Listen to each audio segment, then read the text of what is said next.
Bonjour et bienvenue sur cette 5e vidéo sur le Touareg pneu PRTMR01. Alors là, je vais vous présenter un petit peu le mode manuel qui finalement est très simple et aussi le mode broche uniquement qui est finalement ni plus ni moins qu'un dérivé.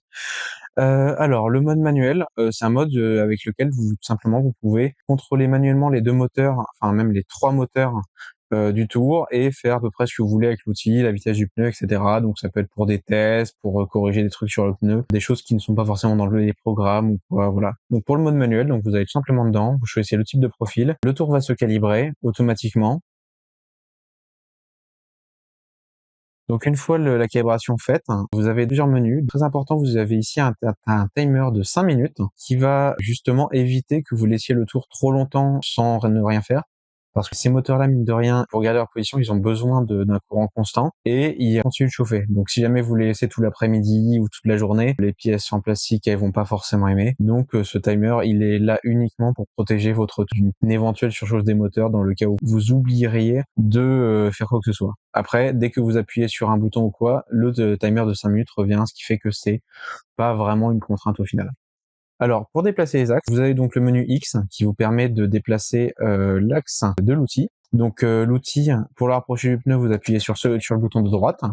Voilà, donc ça part pas de 0,05 mm quand vous appuyez une fois, et sinon en accéléré quand vous maintenez appuyé. Voilà. Ensuite, avec un appui court, vous pouvez changer l'axe que vous utilisez.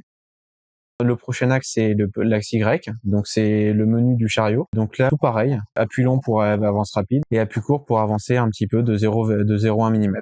Voilà, c'est très simple d'utilisation. Et le dernier axe, forcément, la broche. Donc ça vous permet de lancer le moteur à une vitesse prédéfinie. Donc vous pouvez changer la vitesse comme vous voulez.